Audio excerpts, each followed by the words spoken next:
저는 충남대학교 화학과에 재직하고 있는 이계호 교수라고 합니다.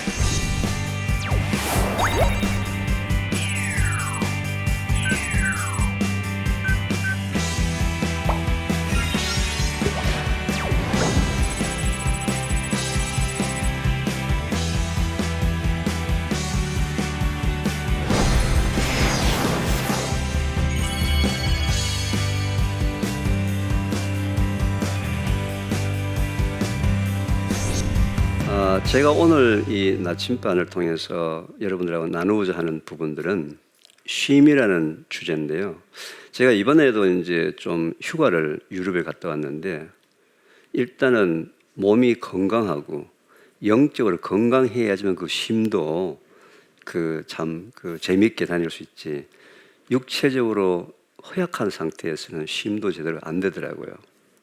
그러니까 제가 요즘 이 건강에 대해서 많이 강의를 이곳저곳에서 하다 보니까 많은 사람들이 저를 의사로 알더라고요.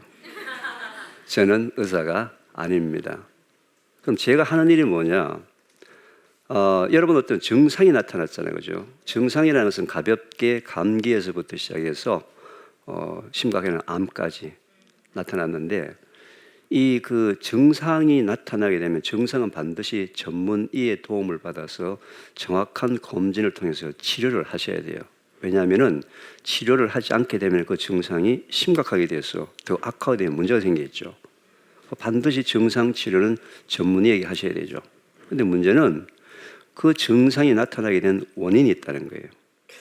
그 원인은 여러분들이 매일매일 삶 속에 반드시 지켜야 될 기본이 있는데 그 기본이 하나님께서 태초에 천지를 창조하실 때 7일 동안에 우리가 인간으로서 반드시 지켜야 될 기본이 있다는 거예요. 그런데 그 기본을 못 지키는 겁니다. 소홀하는 거예요. 무시하는 거예요. 왜요?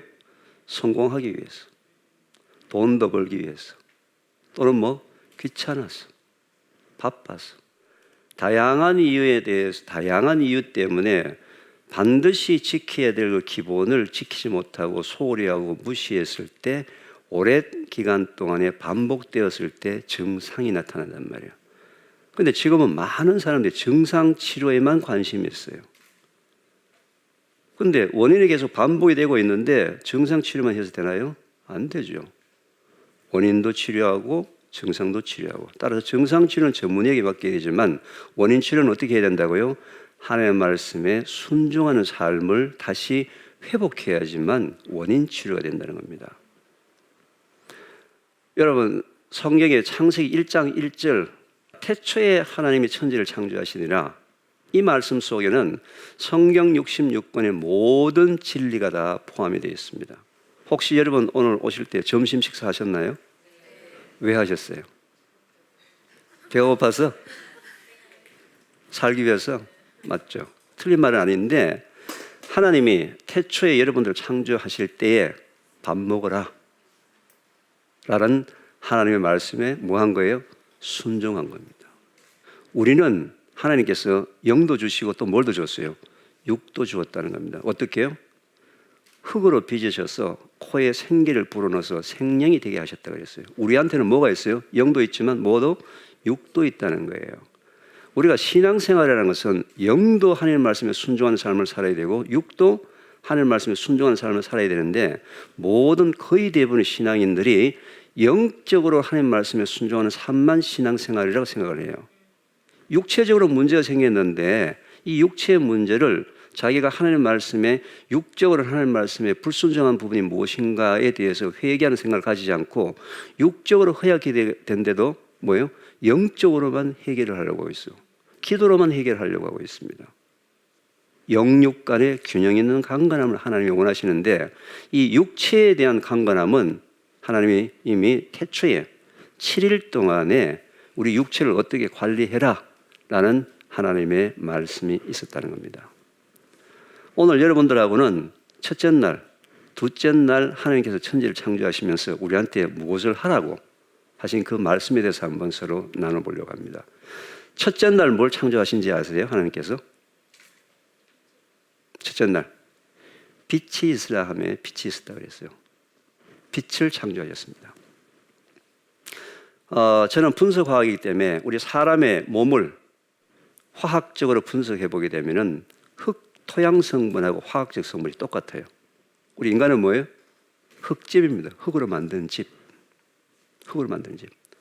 근데 이 흙으로 만든 집은 반드시 하루에 30분 이상 빛을 쬐어야지만 살도록 하나님께서 창조를 하셨어요. 30분 이상 반드시. 그런데 우리나라의 미의 기준이 바뀌었습니다. 뭐예요? 기미 주근깨가 하나도 없는 백색 미인. 다들 햇빛을 싫어해요. 요즘 여성들의 화장품이 과거에는 선블락이 따로 나왔는데 요즘은 뭐예요? 선블락이 기본으로 포함이 되어 있습니다. 자, 어떤 흙집이 있는데 그 집에 햇볕이 들지 않게 되면 그 집에 뭐가 많이 생기게 됩니까? 햇빛 들지 않는 집의 특징이 뭔지 아세요? 곰팡이가 핍니다. 곰팡이가. 벽지는 멀쩡한데 벽지를 뜯어보면 뒤에 뭐예요? 전부 곰팡이에요. 그런 집의 특징이 뭐라고요? 햇볕이 들지 않는 집의 특징입니다. 여러분, 햇빛을 쬐야 돼요. 하루 30분 이상. 그게 하나님께서 첫째 날 창조하시면서 모든 이 지구상의 생물들이나 살아있는 식물들은 전부 다 햇빛을 쬐게 되어 있는데 우리나라의 미의 기준이 백성미인의 기준 때문에 햇빛을 쬐지 않는 문제가 생기기 시작했다는 겁니다. 근데 이게 사람한테서만 일어나는 문제가 아니고요. 요즘 복숭아 과수원을 가보게 되면 복숭아를 전부 봉지를 씌워서 키웁니다. 복숭아에 왜 봉지를 씌워서 키울까요? 왜? 벌레 먹지 말라고, 농약 묻지 말라고, 또 색깔 예쁘게 나오려고. 왜냐하면 복숭아에 봉지를 빗겨서 키우게 되면 강력한 자외선을 받아가지고 복숭아 위에 시커먼 기미 주근깨가 생깁니다. 대한민국에서 기미 주근깨는 만인의 적이에요. 도대체 복숭아한테조차도 검은 점이 박혀있는 게 나는 보기 싫다 이거죠. 덮어 씌워라 이거죠. 그리고 복숭아가 자외선을 받게 되면 탄소 도화작용을 왕성하게 해서 영양성분이 넘쳐나서 껍질이 벌어지는 열과 현상, 못난이 복숭아가 만들어집니다. 근데 여러분들은 복숭아 사러 가서는 어떻게 예쁜 복숭아, 점이 하나도 없는 복숭아를 사서 먹는다는 거예요. 근데 실제로 저희들이 분석을 해보면은 햇볕을 마음대로 받아서 자란 그 검은 점이 박혀 있고 열과 현상이 있는 못난의 복숭아 한 개를 먹을 때 예쁜 복숭아 10개하고 영양학적으로 맞먹는다는 거예요. 이렇게 어리석은 짓을 우리가 하고 있어요. 왜요? 눈에 보암직한 선악과를 원하는 우리의 모습 때문에 죽어나는 건 누가 죽어나는지 아시죠? 농민들이 반초죽은 상태입니다. 왜? 봉지를 씌울 사람이 없어요. 시골에 요즘. 봉지를 씌우지 않으면 여러분들이 안 사 먹으니까 그분들은 봄만 되면 밤을 새워서 봉지를 씌웁니다. 밤을 새워서. 그렇게 그 사람들한테 고통을 주면서까지 뭐예요? 눈에 보기 좋은 보암직한 선악과 그 영양가도 부족한 그리고 비싼 복숭아를 먹는 이유가 뭐예요? 기미 주근깨가 없는 햇볕을 보지 않는 거예요. 둘째 날 뭘 만든지 아세요? 궁창, 이제 하늘, 물하고 하늘의 경계선이 보이기 시작합니다.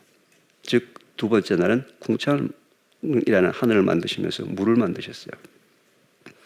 아까 제가 우리 사람의 몸은 흙집이라고 그랬는데 만약에 어느 지역에 굉장히 좋은 땅이 있습니다. 거기는 뭘 심어도 잘 자라요. 근데 금상첨화 꽃게유로 땅을 파보니까 거기에 금도 나와요. 근데 그렇게 멋지고 좋은 땅에서 매일매일 조금씩 물이 조금씩 계속 빠져나가게 되면 나중에 한 5년이나 10년 뒤에는 그 땅이 뭐가 되겠습니까? 사막이 됩니다. 사막. 그렇죠. 근데 사막을 파보니까 금도 나와요. 다이아몬드도 나와요. 영양성분이 다 있어요. 뭐만 없어요? 물만 없는 게 사막이라고 합니다. 사막의 특징이 뭐예요?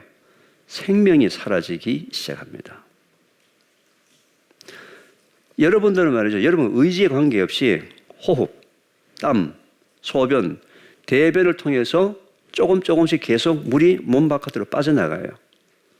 자, 몸 바깥으로 빠져나가는 양만큼을 보충을 해주지 않으면 뭐예요? 여러분 몸이 뭐가 될까요? 사막이 됩니다. 사막의 특징이 뭐예요? 생명이 사라지기 시작하기 때문에 여러분들 몸에서 물이 조금씩 빠져나갈 때 빠져나가는 양만큼을 매일매일 보충해 주지 않게 되면은 여러분 몸은 사막이 되고 모든 질병의 시작은 물 부족으로 시작을 합니다. 왜요? 하나님 말씀에 불순종한 삶이에요. 여러분 인체의 약 70%가 물인데 빠져나가는 물량만큼을 매일매일 보충해 주지 않게 되면 심각한 문제가 생기기 시작합니다. 암 환우분들의 공통분모가 물을 평소에 작게 먹는 습관을 갖고 있는 사람들이에요. 그래서 빠져나가는 양만큼의 물은 반드시 보충을 해 주셔야 돼요. 그런데 세태가 많이 바뀌었습니다. 어떻게 바뀐지 아세요? 만약에 초등학교나 유치원 아이가 엄마한테 물 달라 그러면 요즘 엄마가 30대 주부가 뭐 주는지 아시죠? 아니야, 더 좋은 주스 먹어, 우유 먹어. 그죠? 여러분 오늘 점심 먹고 난 다음에 보통 뭐 먹습니까? 보통 커피 드시죠? 저는 대학을 70년대에 다녔어요. 70년대 제가 대학을 다닐 때 점심 먹고 난 다음에 커피를 먹을 수 있습니까? 없습니까? 없습니다. 그때는 커피를 먹으려면 어디를 가야 되는지 아시죠? 다방에를 가야 돼요. 다방에를 가야지만 커피를 먹을 수 있고, 그때는 커피 믹스도 없었고 커피 밴딩 머신도 없었고 커피집이라는 게 없었어요. 그때는 우리는 점심을 먹고 난 다음에 뭘 먹었어요? 숭늉물을 먹었습니다. 절대로 커피가 물을 대신할 수가 없고 주스나 우유가 물을 대신할 수가 없어요. 사람들이 착각을 하기 시작합니다. 지금 내가 물을 먹었다고. 아니에요. 여러분들의 몸속에서 물이 계속 빠져나가는데 보통 인터넷이나 이런 자료를 찾아보게 되면 하루에 뭐 2리터가 좋다, 3리터가 좋다, 또는 자기 몸무게 1kg당 30ml가 좋다, 여러 가지 다양한 얘기를 많이 하지만 실제로 그건 기준량을 얘기하는 것이고, 같은 몸무게를 갖고 있는 사람이라 하더라도 땀을 많이 흘리는 사람은 많이 먹어줘야 되고 땀을 작게 흘리는 사람은 작게 먹어줘야 되고, 또는 동일한 사람이라 하더라도 여름철에는 많이 먹어줘야 되고 겨울에는 작게 먹어줘야 되죠.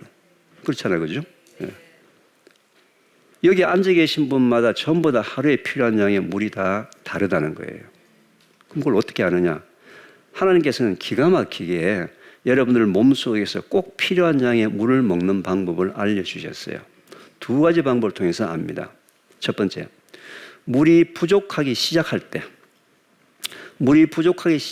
때 여러분 이제 화장실에 가서 소변을 보게 되면은 소변의 색깔이 노란색으로 짙어지기 시작합니다.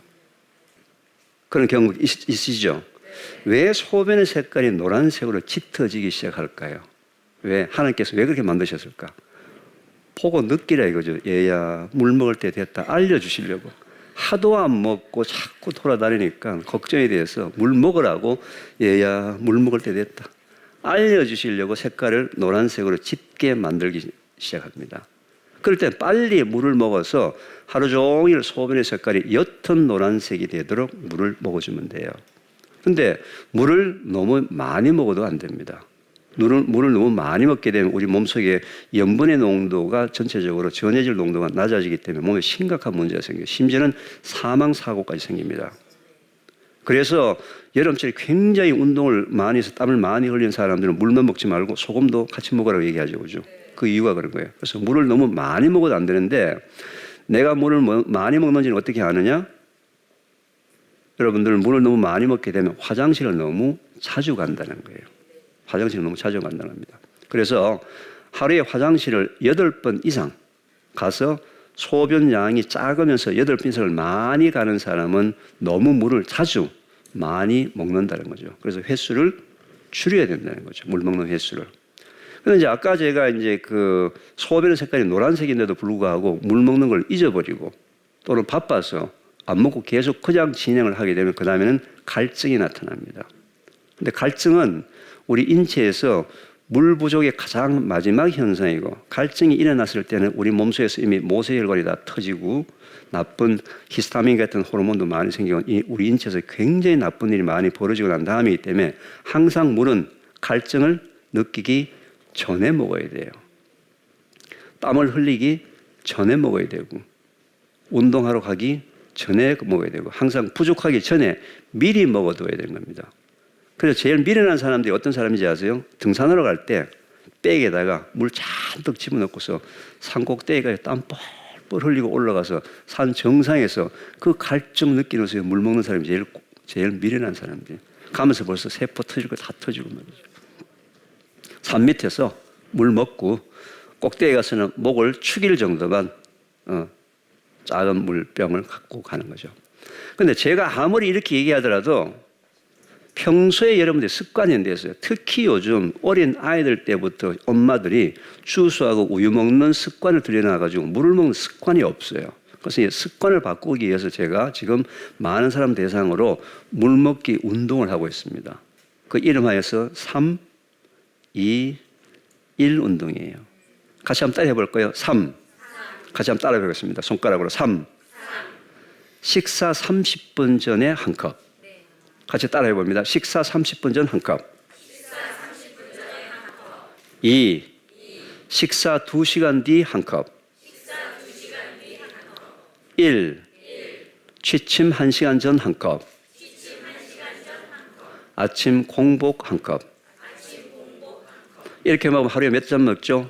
8잔을 먹는 운동이 바로 3, 2, 1을 하게 되면은 평소에 물을 먹는 습관이 되어 있지 않은 사람들이 물을 가장 받아들이기 좋은 방법이에요. 그럼 물을 먹는 양은 어떻게 하느냐? 기본은 250ml, 보통 한 컵 정도를 시작을 하는데 물량을 250보다도 작게 먹을 수도 있고 많이 먹을 수도 있어요. 그건 뭘 보고 하느냐? 자기의 소변의 색깔과 화장실 가는 횟수를 가지고 자기한테 필요한 양의 물을 찾는 겁니다. 그래서 3, 2, 1 방법으로 하루에 8잔의 물만 먹더라도 하나님께서 주신 이 몸을 잘 관리할 수 있는 가장 좋은 방법이에요. 그래서 제가 이제 이 강의를 하고 난 다음에 많은 분들하고 이제 저하고 약속을 합니다. 길거리에서 이제 저를 알아보시는 분이 교수님 안녕하세요 인사를 하는데 이제는 그렇게 인사하지 말고 이렇게 인사하기로 했어요. 저를 만나면 이렇게 인사하기로. 왜냐하면 아는 게 중요한 것이 아니고 뭐예요? 먹는 게 중요한 거죠. 물 잘 먹고 있다 이거죠. 이렇게 저를 보고 인사하면 저는 어떻게 대답하는지 아세요? 참 잘했습니다. 계속 하십시오. 제가 많은 의사 선생님들하고 실제로 물을 가지고 상당히 많은 임상 실험을 했었어요. 여러 가지 증상은 있는데 병명이 없어서 의사 선생님들이 이것도 치료해보고 저것도 치료해보고 다양한 치료를 다 해봤는데도 불구하고 효과가 없는 분들 중에서 물을 평소에 자주 안 드시는 분들한테 아까 얘기했던 3, 2, 1 방법으로 물을 2주에서 4주, 6주, 8주 동안 먹으면서 계속 혈액 검사도 하고 검사를 해봤을 때 의사 선생님들이 깜짝 놀랄 정도로 모든 결과들이 좋아지기 시작했습니다. 그분들은 굉장히 깜짝 놀랐지만서 저는 아주 당연해요. 왜? 그건 여러분 보세요. 사막 오아시스에 물이 들어가게 되면 사막에 물이 들어가게 되면 뭐가 됩니까? 오아시스가 되죠. 근데 누가 고기를 집어넣지 않아도 그건 뭐예요? 생물이 살아서 움직인단 말이죠. 이게 바로 하나님께서 태초에 우리를 창조하시면서 둘째 날 물을 창조하시면서 우리 몸의 인체의 70%가 물을 주셨다는 거예요. 그럼 우리가 70%를 유지하는 게 뭐예요? 하나님 말씀에 순종하는 삶을 얘기하죠. 순종하는 삶. 근데 금방 태어난 아이는 90%가 물이에요. 성인들은 70%. 연세가 8이 넘게 되면 뭐예요? 50%. 물의 양이 줄어들어가면 뭐라 그랬죠? 사막이 되고 생명이 사라진다 그랬죠. 그래서 여러분들이 물을 먹는 것은 선택이 아니고 뭐예요? 필수인 하나님의 말씀에 순종하는 삶이다. 그래서 물 먹는 습관을 오늘부터 계속 들이시기 바랍니다. 오늘 제가 이 첫째 날과 둘째 날, 즉 햇볕과 물에 대해서 여러분들의 말씀을 드리는데 이 두 가지 방법에 대해서 하나님께서 우리한테 주신 거예요.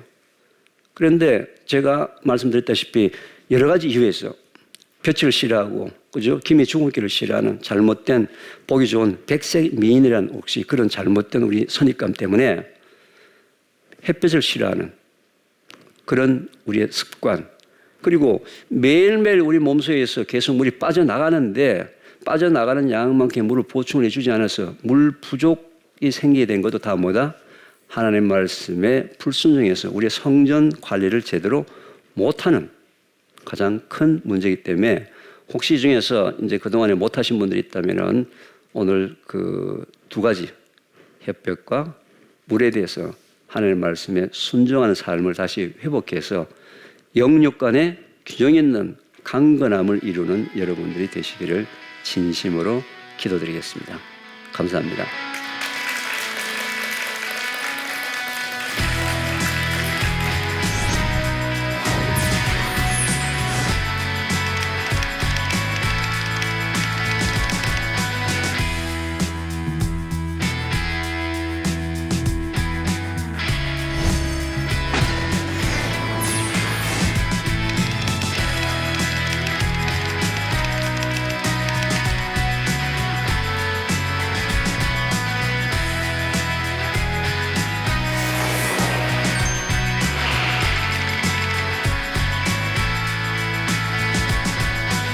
자, 여러분 오늘 이제 빛과 물에 대해서 강의를 들으셨잖아요. 질문이 많으시겠죠. 질문 있으니까 한번 해보시죠. 네. 관악구 사는 이미양인데요. 자외선 차단제를 바르고 햇빛에 나가면 효과가 없나요? 오늘도 자외선 차단제 바르고 오셨죠? 네. 다 바르시잖아요. 그죠? 자외선 차단제라는 것이 뭐냐면은 햇볕에 있는데 햇볕에는 여러 가지 빛이 있잖아요. 그 빛 중에서 자외선만 차단을 시키는 거지 않습니까? 실제로 자외선이 우리 피부에 닿아야지만 비타민 D가 만들어지고요. 자외선이 우리 피부에 닿아야지만 우리 인체의 모든 좋은 현상이 일어나기 때문에 만약에 얼굴에 이제 김이 주근깨가 있는 게 걱정이 되신다면 얼굴은 자외선 차단제를 바르세요. 대신 팔과 다리를 노출시켜서 팔과 다리의 햇빛을 하루에 30분 이상만 쬐어도 괜찮아요. 뭐 팔, 다리에 좀 김이 주근깨 좀 생겨도 괜찮잖아요. 그렇죠. 그죠? 그래서 이 자외선 차단제는 햇빛을 근본적으로 차단하기 때문에 지금 여름철 같은 경우는 어떻게 해요? 팔과 다리 부분을 하루에 30분 이상 노출시켜도 괜찮으니까 너무 얼굴에 대해서 걱정 안 하셔도 됩니다. 뭐 얼굴에는 자외선 차단제 바르셔도 괜찮습니다. 네. 자, 또 다른 질문 없으세요? 네. 네, 안녕하세요. 동대문구에서 온 박미선인데요. 네. 아까 물을 많이 먹으라고 했는데요.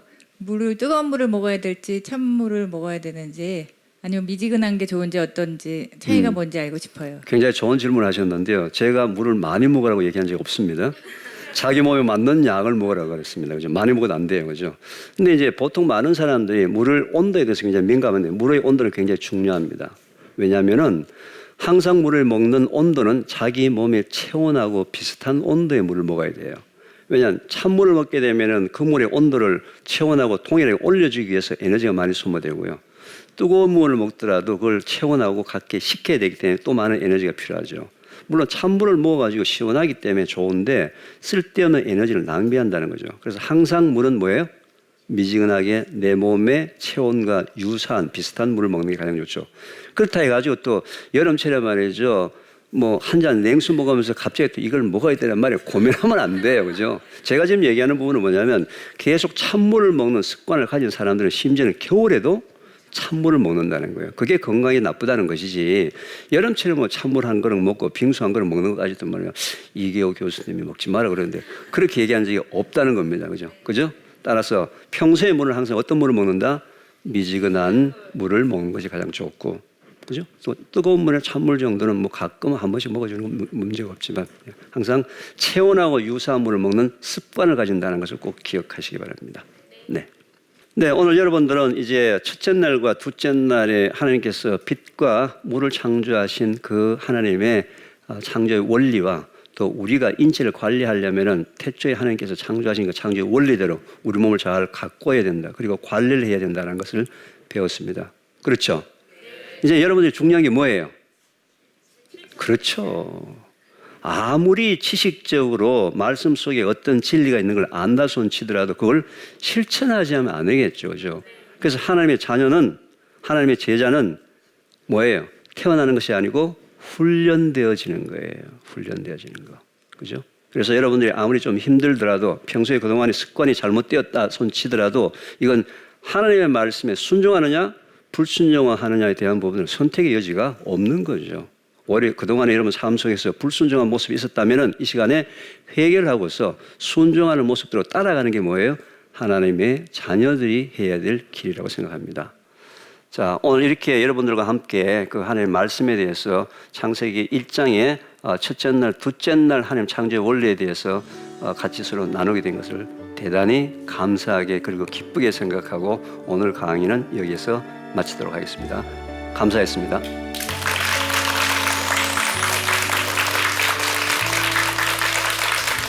이 스트레스는 말이죠, 만병의 시작입니다. 강력한 살균력을 갖고 있는 과산화 수소와 같은 활성산소가 여러분 스트레스 받았을 때 여러분 혈액 속에 생긴다는 거예요. 그게 돌아다니면서 여러분 세포를 공격하고 해서 모든 질병이 시작이 되고 뭐예요? 암까지도 연결된다는 거예요. 태초에 셋째 날 스트레스를 해결할 수 있는 방법을 그 속에다가 두셨어요. 색깔에는 채소나 과일을 먼저 먹어서 내가 스스로 만든 활성산소를 어떻게 빨리 중화를 시켜줘야 됩니다.